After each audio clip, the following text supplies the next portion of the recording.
भारत के इतिहास में ना कुछ नाम ऐसे हैं जो सिर्फ नाम नहीं बल्कि एक पूरी की पूरी मिसाल बन जाते हैं। सोचिए, एक कहानी जो सिर्फ 23 सालों में लिखी गई लेकिन उसकी गूंज वो आज तक सुनाई देती है। जी हाँ, हम बात कर रहे हैं शहीद आजम भगत सिंह की। और ये कहानी है कि कैसे इतनी सी उम्र में उन्होंने क्रांति की एक ऐसी मिसाल कायम कर दी जो हमेशा हमेशा के लिए अमर हो गई। जिंदगी बड़ी होनी चाहिए, लंबी नहीं। ये सिर्फ कोई कहावत नहीं थी। ये तो भगत सिंह का जीने का तरीका था, उनका फलसफा था। उनका जीवन सही में लंबा नहीं था, लेकिन इतना शानदार था कि आज भी करोड़ों लोग उनसे प्रेरणा लेते हैं। उन्होंने हंसते हंसते मौत को गले लगा लिया, पर जाने से पहले वो भारत के नौजवानों के दिलों में आज़ादी की एक ऐसी आग जला गए जो शायद कभी बुझ ही नहीं सकती।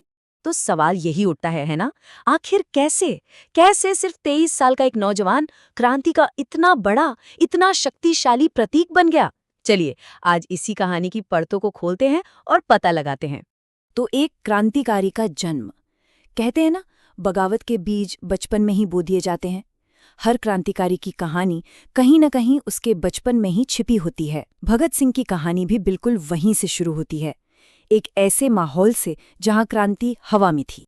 जरा सोच कर देखिए, एक बच्चा पैदा हो रहा है और ठीक उसी वक्त उसके पिता और चाचा दोनों आज़ादी की लड़ाई के लिए जेल में हैं। ये था वो माहौल जिसमें भगत सिंह ने आंखें खोलीं। उनका जन्म ही एक ऐसे सिख परिवार में हुआ था, कह सकते हैं जिसकी रगों में ही क्रांति दौड़ती थी। पिताजी, हम खेतों में बंदूकें क्यों नहीं उगाते? सुनने में एक बच्चे का मासूम सा सवाल लगता है ना? लेकिन ये सिर्फ एक सवाल नहीं था, ये उस सोच की पहली चिंगारी थी।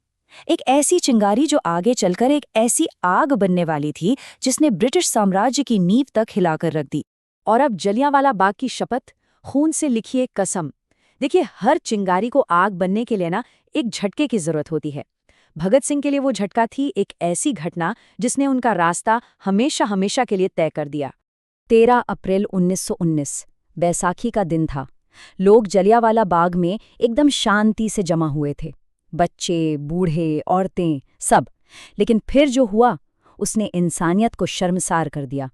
अंग्रेजों ने बाग का इकलौता दरवाज़ा बंद किया और बिना किसी चेतावनी के उन निहत्थे लोगों पर गोलियां बरसानी शुरू कर दी। लगभग 1500 लोग। ये सिर्फ एक नंबर नहीं है, ये उस दिन की उस भयावहता का सबूत है। सोचिए, गोलियों से बचने के लिए कितने ही लोगों ने बाग के उस कुएं में छलांग लगा दी जो आखिर में उनकी जल समाधि बन गया। और इस नरसंहार ने एक 12 साल के लड़के के दिलो दिमाग पर एक ऐसा जख्म छोड़ा जो कभी भर नहीं सकता था। वो 12 साल का लड़का भगत सिंह 12 मील पैदल चलकर उस जगह पर गया, शहीदों के खून से सनी मिट्टी को एक बॉटल में भरा और वहीं कसम खाई, इस जुल्म का बदला जरूर लिया जाएगा। साम्राज्य के खिलाफ कार्रवाई, अब विरोध से सीधी कार्रवाई का वक्त था। देखिए, वो कसम सिर्फ एक वादा नहीं थी। भगत सिंह के लिए अब शांति से विरोध करने का रास्ता वो खत्म हो चुका था। समय आ गया था साम्राज्य के खिलाफ सीधी कार्रवाई का।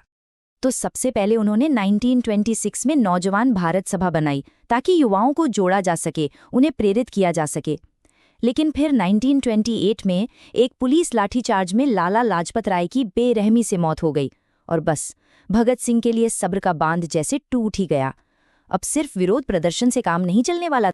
तो बदला लेने की एक योजना बनी। योजना बिल्कुल सटीक थी, एक एक कदम तय था। जयगोपाल को सुपरिंटेंडेंट जेम्स स्कॉट की पहचान करनी थी, भगत सिंह और राजगुरु को गोली चलानी थी और चंद्रशेखर आजाद को उन्हें वहां से सुरक्षित निकालना था। सब कुछ एकदम तय था।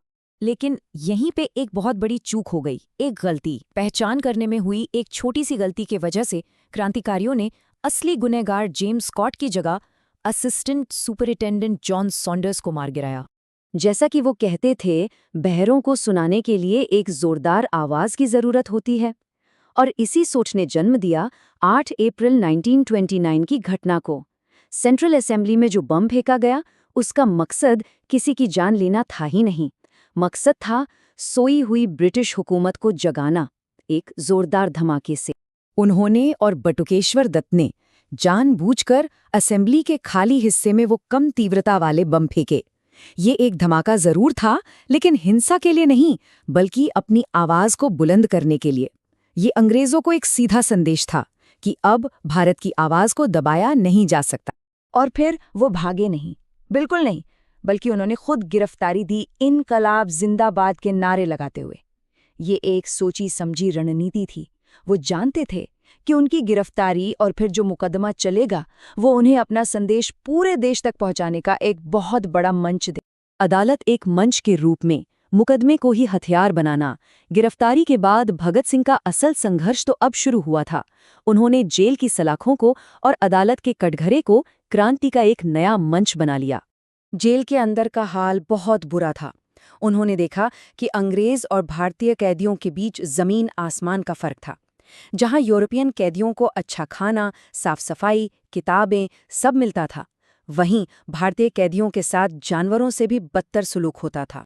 और इसी भेदभाव के खिलाफ भगत सिंह ने शुरू कर दी भूख हड़ताल।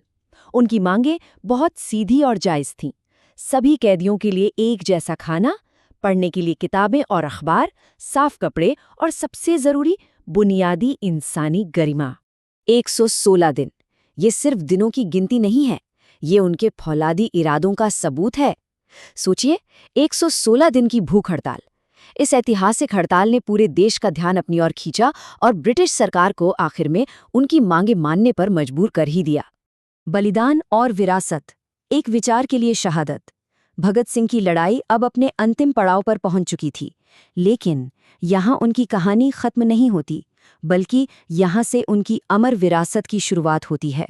ब्रिटिश सरकार भगत सिंह की लोकप्रियता से इस कदर डर गई थी कि उन्हें लगा कि अगर तय तारीख पर फांसी दी गई तो पूरे देश में दंगे भड़क सकते हैं।